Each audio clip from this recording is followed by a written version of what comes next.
Selamat datang di Smaka News Podcastan, tempat ngobrol santai dan asik yang ada di sini. Untuk pertama kalinya kita tampil dan mau tayang perdana dengan studio yang baru kita ini dan di studio podcastan SMK Negeri 1 Tepus atau Smaka News. Dan untuk pertama kalinya juga kita kedatangan tamu yang sangat spesial, tamu kehormatan kita. Mungkin untuk warga SMA atau SMK di Kabupaten Gunung Kidul, khususnya Bapak Ibu guru karyawan yang sudah tahu dan mengenal tamu kita ini, langsung saja kita sapa dan juga berkenalan dengan beliau, yaitu Bapak Dwi Agus Muhdiarto. Selamat siang Bapak. Selamat siang, Assalamualaikum warahmatullahi wabarakatuh. Waalaikumsalam. Selamat datang di studio baru podcast kami. Senang sekali bisa bertemu dengan Bapak dan lebih spesial lagi sebagai tamu perdana kita. Alhamdulillah. Oke teman-teman, sebagai informasi, beliau ini adalah Kepala Balai Pendidikan Menengah Kabupaten Gunung Kidul. Apa sih yang dimaksud dengan tugas dan jabatan tersebut ya Pak? Terima kasih. Assalamualaikum warahmatullahi wabarakatuh. Waalaikumsalam. Alhamdulillahirabbil alamin. Pertama tentu kami ucapkan selamat kepada SMK Negeri 1 Tepus yang akan tampil perdana di dalam podcast hari ini. Semoga ini adalah awal yang baik. Semoga nanti apa yang panjenengan laksanakan ini mendapatkan barokah dari Allah Subhanahu wa taala dan ke depan nanti bisa berjalan dengan lancar, tiada halangan suatu apapun. Amin. Mbak Ainun yang saya hormati, saya Dwi Agus Muhdiarto yang saat ini dipercaya oleh pemerintah daerah istimewa Yogyakarta untuk menjadi Kepala Balai Pendidikan Menengah Kabupaten Gunung Kidul.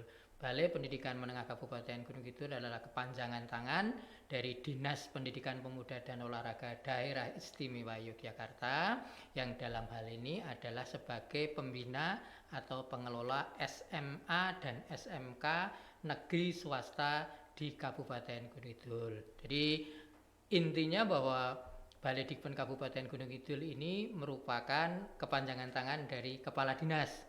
Jadi apapun yang dilaksanakan oleh Kepala Balai Dikmen adalah tanggung jawabnya langsung kepada Kepala Dinas Pendidikan Pemuda dan Olahraga Daerah Istimewa Yogyakarta. Ngaten Mbak Ainun. Oke, baik Pak. Kalau boleh tahu pekerjaannya ngapain aja ya Pak? Ya banyak, karena kami di Balai Dikmen ini sebagai kuasa pengguna anggaran. Jadi kuasa pengguna anggaran adalah diberi kewenangan untuk melaksanakan kegiatan anggaran pemerintah daerah Provinsi Daerah Istimewa Yogyakarta yang dikhususkan untuk Kabupaten Gunung Kidul, tentunya untuk SMA dan SMK negeri dan swasta. Oh ya teman-teman, selain beliau datang ke sini sebagai bintang tamu podcast kita, beliau juga sudah meresmikan kantin sekolah kita yaitu WEW, Wahana Edukasi Wirausaha, yang nanti diharapkan sebagai tempat belajar siswa-siswa di sini latihan berwirausaha. Terima kasih Bapak sudah meresmikan kantin baru kami. Sama-sama. Selain acara itu, beliau juga hadir dan mewisuda beberapa siswa kelas 12 di acara wisuda purna siswa tahun ini. Jadi di sini tadi ada beberapa acara yang barengan ya, peresmian kantin dan wisuda purna siswa. Nah Bapak, kami ingin tahu nih, Bapak dulu sekolahnya SMA atau SMK? Saya kebetulan SMA swasta di Kabupaten Gunung Kidul. Jadi saya tidak sekolah negeri tapi sekolah swasta di Kabupaten Gunung Kidul. Kalau boleh tahu angkatan tahun berapa ya Pak? Saya itu angkatan tahun 1982 sehingga lulus tahun 1985. Sudah lama sekali. Mungkin panjenengan belum lahir ini ya. Belum ada. Jadi belum ada. Mungkin orang tua panjenengan juga belum lahir, saya sudah lulus SMA gitu ya. Jadi sudah tua sekali saya ini. Kalau boleh tahu nih Pak, sekolahnya dulu di daerah mana? Atau Di daerah Wonosari. Saya SMA Muhammadiyah Wonosari. Kebetulan saya itu sekelas dengan Pak Panewu Kecamatan Tepus. Pak Panewu Tepus itu berarti satu kelas dengan saya. Temenan, udah temenan. Ya teman sejak kecil itu ya. Waktu sekolah dulu Pak, Bapak termasuk siswa yang bagaimana? Yang ambisius, pintar, atau biasa aja? Atau maaf, siswa nakal yang suka tawuran? Jadi begini, ini penilaian diri sendiri ya. Jadi ini ya evaluasi diri ya kalau ya. Jadi saya itu dulu anak yang bapak saya itu guru. Bapak saya itu guru SMP, kemudian ibu saya itu rumah tangga. Bukan berarti hanya rumah tangga ya. Ibu rumah tangga itu ibu nomor satu ya. Jadi kalau panjenengan nanti jadi ibu rumah tangga, Pak saya hanya ibu rumah tangga. Wow, jangan seperti itu. Saya itu ibu rumah tangga yang nomor satu. Kemudian saya itu asli dari Playen, sehingga kalau pada tahun 82 kita ke Wonosari itu tidak pakai motor tetapi sepeda. Kalau mau naik kendaraan umum itu malah lama, karena kalau sepeda itu mungkin setengah jam sampai, tapi kalau kendaraan lama gitu. Jadi kalau masalah nakal dan tidaknya, kebetulan alhamdulillah saya bukan termasuk anak yang nakal, dan mohon maaf waktu saya di SMA itu saya adalah siswa teladan mewakili SMA Muhammadiyah Wonosari ke tingkat Kabupaten Gunung Kidul tahun 1983. Dan pengalaman saya juga, saya pernah mengikuti Cerdas Cermat di TVRI Yogyakarta tahun 83. Waktu itu juara 2 ke provinsi, kalahnya dengan SMA Tirto Nirmolo kalau nggak keliru. Jadi 3 dari Bantul, SMA Tirto Nirmolo, kemudian dari SMA swasta di Kulon Progo dan SMA Muhammadiyah Wonosari. Waktu itu saya juara 2 di tingkat TVRI. Nah, itulah pengalaman heroik pertama saya, orang desa yang masuk ke studio yang luar biasa, sehingga sudah nervous terlebih dahulu gitu. Jadi belum punya pengalaman sama sekali. Dan ternyata tahun 1983 dengan tahun sekarang yang di TVRI itu peralatannya itu masih sama seperti tahun dulu, sehingga memang untuk TVRI ini belum atau tidak ya ada perkembangan untuk studionya, karena memang studio itu ya sama saja seperti itu, karena kan dulu tidak ada AC dimanapun. Nah, saya masuk ke situ AC-nya luar biasa dingin banget itu, jadi saya sudah nervous terlebih dahulu. Itulah kisah-kisah saya waktu di SMA, dan alhamdulillah kebetulan waktu itu saya menjadi salah satu pengurus OSIS gitu ya, pengurus OSIS, tapi bukan ketua, tetapi kami sebagai di salah satu seksi, dan itu biasanya saya itu masuk di seksi karya ilmiah, sehingga saya walaupun saya dulu jurusannya IPS, tapi anak IPS. ya anak saya IPS. anak IPS itu saya memang di situ. Kemudian setelah lulus kami juga kuliah, dan juga bukan perguruan tinggi yang gitu ya, bukan perguruan tinggi yang bagus, tapi karena kondisi keuangan dari orang tua yang tidak memungkinkan, dan menurut saya intelijensi saya juga tidak bagus-bagus betul, saya hanya kuliah di perguruan tinggi yang swasta, tapi alhamdulillah Allah memberikan jalan yang terbaik. Begitu lulus saya juga langsung diterima pada tahun 1991, saya langsung diterima waktu itu di Kanwil Depdikbud, ditempatkan di Kandepdikbud Kabupaten Gunung Kidul. Begitu jadi perjalanan saya mulai dari SMA, insya Allah bukan anak yang nakal. Kemudian saya juga sering menjadi menjadi contoh, karena pada waktu itu kan sekolah swasta itu bayarnya banyak. Saya kalau tidak keliru 3-4 kali karena juara umum, sehingga saya bebas SPP waktu itu, sehingga tidak membebani orang tua untuk membayar. Ngaten Mbak Inun, cita saya. Benar ya Pak, tidak nakal itu. Insya Allah tidak, Pak. Beneran, Pak. Karena dulu saya itu anak kecil ya, Pak ya. Saya itu dulu itu tinggi saya waktu masuk SMA itu hanya 132, Pak. Kecil banget, kecil betul. 132 loh. 130 itu di lulus SMP. Oh, lulus SMP itu tinggi saya hanya 132. Jadi 150 saja nggak nyampe. Itu waktu SMA itu karena nyepeda itu ternyata tinggi saya itu melejit gitu ya. Dulu di SMA Muhammadiyah itu ada 3 anak yang kecil-kecil itu, sehingga panggilannya itu kancil.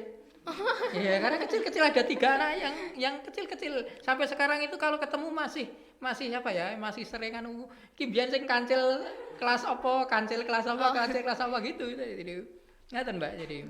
Jadi bisa dibilang Bapak ini contoh siswa yang berprestasi, membanggakan.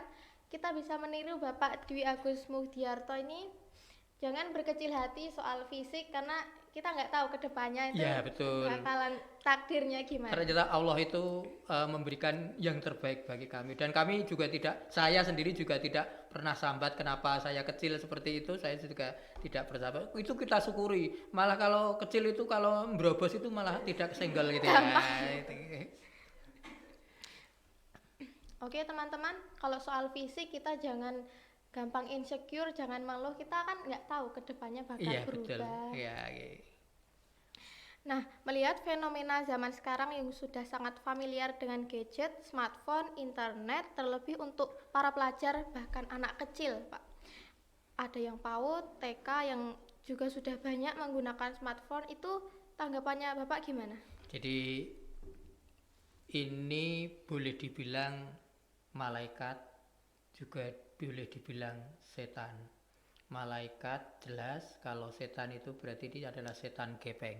Nah, ini setan gepeng, karena ini siapa yang akan menggunakan itu akan menjadi setan.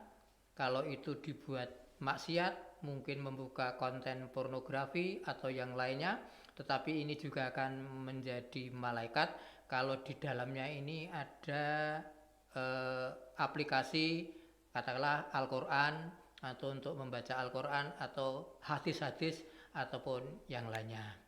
Secara pribadi saya sangat prihatin sekali dengan perkembangan ini. Sebenarnya Indonesia itu belum terlalu siap secara mental terkait dengan Gen Z ini. Kita melihat kalau di bandara dulu, kalau di bandara itu perbedaan orang luar negeri dengan orang Indonesia adalah kalau orang Indonesia itu ngobrol, ngerasani ke sana sini. Tapi kalau orang luar negeri itu baca buku. Jelas tuh di stasiun, di bandara, maupun di tempat-tempat umum. Nah, sekarang itu semuanya khusyuk untuk membaca Gen Z ini. Saya melihat di sana, bahkan sekarang itu sampai khusyuknya pakai motor saja sekarang itu Ambil telepon. ambil telepon. Wah, ini ya sangat berbahaya sekali. Kemudian apalagi sekarang itu yang anak-anak kecil. Nah, ini mungkin juga bagi kami, kita semua orang tua. Pokoknya yang penting bocah itu waton meneng. Cah cilik dibawahi HP, kemudian suruh ibunya kemana, bapaknya kemana itu disuruh HP. Bahkan menurut penelitian sekarang itu banyak sekali anak-anak yang gagu, tidak bisa bicara karena untuk bicara pakai WA, settingan terus ini. Jadi tidak bisa bicara, sudah 3-4 tahun tidak bisa bicara karena semuanya serba settingan. Nah, ini yang sangat prihatin sekali. Harapan saya kepada adik-adik yang ada di SMK Tepus ini bisa memberikan edukasi mulai dari kecil ya, dari keluarga. Kemudian nanti mungkin di masyarakat satu RT, bahkan yang paling bagus itu kalau sesama siswa. Jadi kan panjenengan nanti bersama siswa itu nanti mungkin dari sekolah ini membuat semacam agen perubahan. Jadi sekolah itu ada satu nanti membawai 10 orang untuk memberikan edukasi kepada masyarakat, utamanya yang anak-anak yang masih kecil ya, PAUD, SD ini sekarang sudah semua Gen Z, dan kalau itu diminta pasti nangis ataupun ngambek. Ini yang saya sangat prihatin secara pribadi maupun secara kelembagaan. Kami juga bersama-sama dengan sekolah itu gimana ya caranya untuk mengedukasi mengedukasi masyarakat agar penggunaan Gen Z ini kalau bisa di arah yang positif untuk kehidupan sehari-hari. Ngaten Mbak Ainun. Kalau dibandingkan dengan zaman Bapak sekolah dulu itu dampaknya atau efeknya itu gimana? Jadi sekarang beda masa ya. Jadi kami sebetulnya saya sendiri tidak bisa membanding-bandingkan. Katakanlah saya bilang kepada anak saya, Mas, Bapak itu dulu dari Pelayan ke Wonosari itu sepeda loh. Kamu itu hanya sampai di situ aja 2 kilo nggak sampai sudah pakai motor. Itu nggak bisa dibandingkan sama sekali karena masanya. Dulu saya pakai sepeda itu karena memang tidak ada motor, tidak mempunyai motor dan tidak ada kendaraan umum untuk jalan. Dan sepeda itu sudah luar biasa pada waktu itu. Punya sepeda itu ya katakanlah ya karena saya anak guru sehingga saya bisa punya sepeda. Yang lainnya itu mungkin nunut atau yang lainnya. Jalan kaki sangat mungkin. Nah, harapannya ya kalau dengan anak-anak ini yang sekarang ini tidak meniru 100%, tetapi ke karakter yang sekarang itu yang terpenting, karakter, attitude ya. Attitude kepada, jadi sekarang itu yang paling adalah menghormati guru, kemudian menghormati orang tua. Jika sekarang itu katakanlah, sekarang itu kan untuk ngeladeni minum kepada orang tua saja kan harus ada pendidikan seperti itu. Ya, jadi agak sedih kalau ada yang ngeladeni minum itu, terutama kan ngeladeni minum kalau bisa yang orang lebih tua dulu. Nah, ini kan yang seperti itu, karena ini harus betul-betul dikembangkan, dilembagakan sehingga jangan sampai sopan santun, andap asor, kemudian karakter yang baik dulu itu sekarang dihilangkan. Tentu ini tidak perkara mudah, perlu kolaborasi, baik itu panjenengan yang ada siswa, kemudian bapak dan ibu guru, apalagi sekarang yang ada di masyarakat dan orang tua. Kunci panjenengan itu di sekolahnya berapa jam, yang sekian jam ada di masyarakat, itu yang paling urgen. Jadi pusat pendidikan, sekolah jelas pemerintah, kemudian masyarakat, dan yang terpenting adalah orang tua. Ada Mbak Ainun. Nah, satu lagi pertanyaan untuk Bapak. Tadi Bapak sudah ikut wisuda siswa di sini. Bagaimana tanggapan Bapak tentang wisuda purna siswa SMA atau SMK yang saat ini? Jadi setiap kali saya melaksanakan wisuda baik SMA atau SMK di Kabupaten Gunung Kidul, paling saya hanya satu. Ini bukan akhir. Ini baru mulai. Jadi kalau ada euforia, coret-coret, kemudian gembor-gemborkan, itu saya malah sedih. Duh, sesuk kowe iki dar dadi apa gitu loh. Nah, harapan saya seperti yang sekarang ini ditepus kebetulan ya juga ya. Itu kemarin juga alhamdulillah tidak ada berita coret-mencoret, kemudian tidak ada pawe yang lain, dan tadi saya melihat juga anak-anak sekarang kelihatan jadi gagah-gagah ya Pak Kepala Sekolah ya, jadi gagah-gagah, gadang-gadang, cantik-cantik gitu ya. Wah, ini sudah berbeda semua, apalagi sekarang dengan dandan yang seperti itu. Harapan saya ganteng dan cantik di fisik, saya harapkan juga di hati. Ya, hatinya juga ganteng dan cantik. Nah, tentu dengan ganteng dan cantik baik itu fisik maupun hatinya itu nanti bisa menjadi teladan panjenengan yang ada di SMK Negeri 1 Tepus baik kelas 10 maupun kelas 11. Nah, tentu teladan apa yang diberikan oleh kakak-kakak panjenengan, nanti yang baik panjenengan ambil, kemudian yang tidak baik tolong nanti juga disampaikan kepada kakak-kakak panjenengan, teman-teman yang ada di teman-teman adik-adikmu panjenengan tingkah laku yang seperti ini tolong nanti di dunia kerja atau kuliah atau berwirausaha itu nanti bisa dihilangkan. Tentu bekerja, melanjutkan atau berwirausaha itu harus didasari satu, ikhlas. Kemudian pertama paling utama adalah bekerja itu adalah ibadah. Kemudian ikhlas, dan yang paling penting adalah jujur. Kalau seorang itu sudah di dunia ini jujur, saya yakinnya semoga akan lebih baik. Dan harapan saya panjenengan semua nanti di SMK Negeri 1 Tepus ini mengurangi hal-hal yang negatif, bahkan mungkin off dari hal-hal yang negatif, baik itu bersinggungan dengan minuman keras, dengan rokok, kemudian kegiatan-kegiatan maksiat yang lain yang itu akan tentu mencelakakan panjenengan semua. Ingat, panjenengan menjadi harapan dari orang tua. Harapan dari orang tua, harapan bangsa dan negara. 10-15 tahun yang akan datang, panjenengan inilah yang akan menerima tongkat estafet dari saya dari Pak Kepala Sekolah, dari Bapak dan Ibu Guru, nanti tentu akan purna tugas atau pensiun. Ada Mbak Ainun. Kalau zaman Bapak dulu itu sudah ada atau belum ada acara wisuda yang seperti zaman sekarang ini? Sudah Mbak, Sudah. sudah.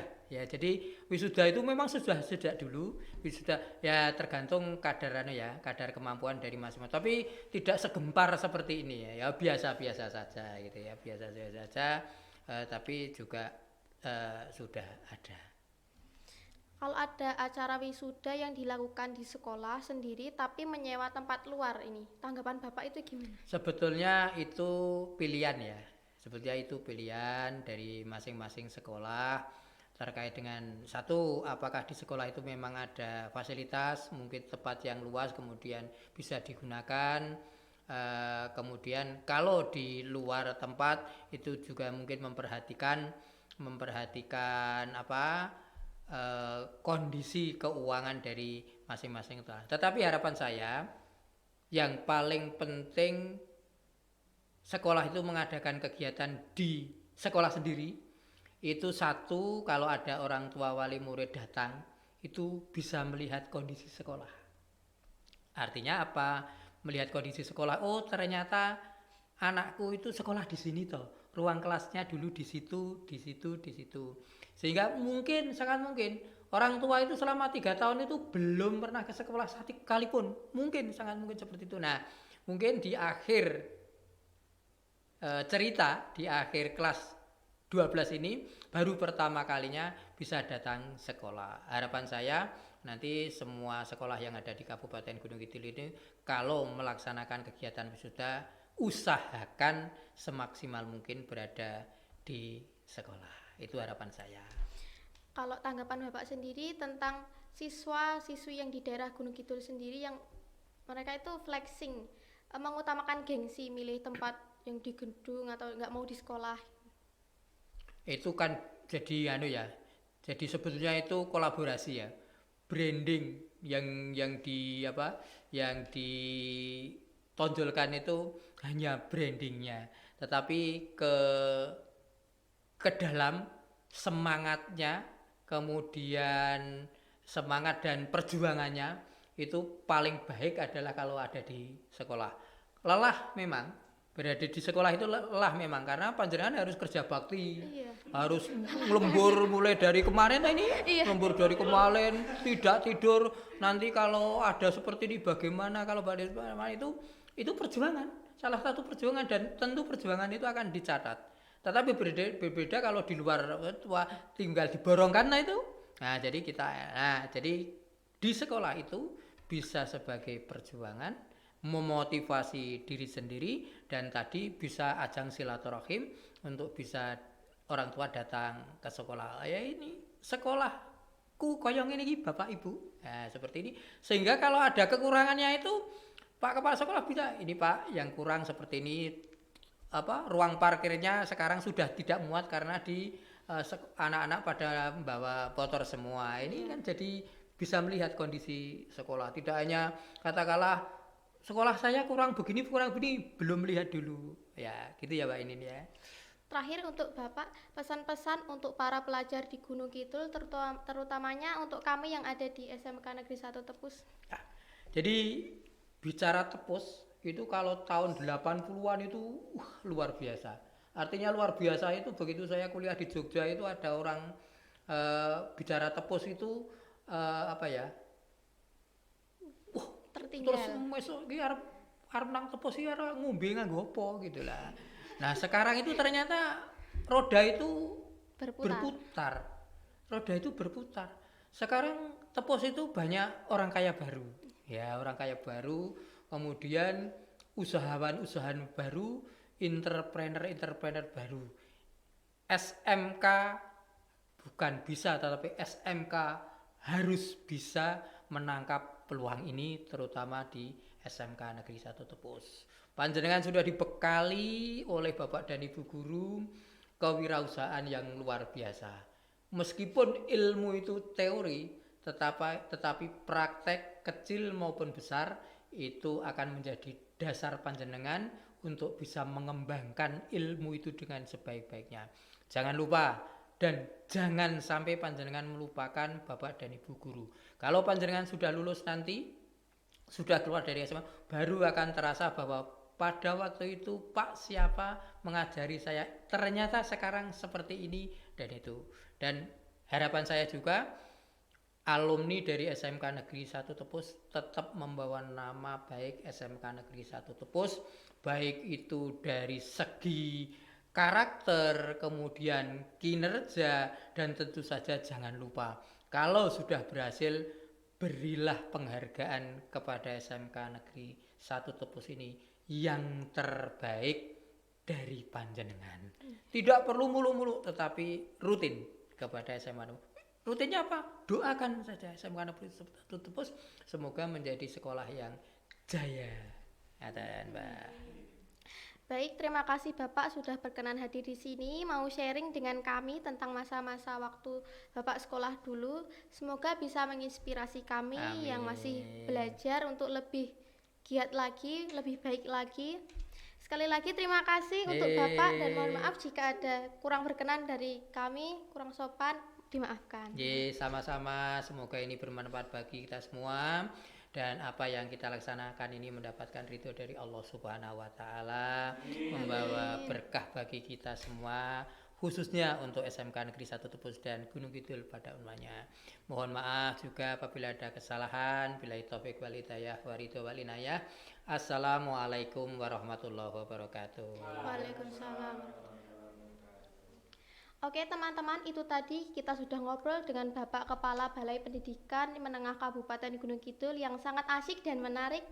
Sekian dulu dari kami, kita ketemu lagi di episode selanjutnya. Tetap nonton terus Maka News Podcastan, tetap tempat ngobrol santai dan asik yang ada di sini.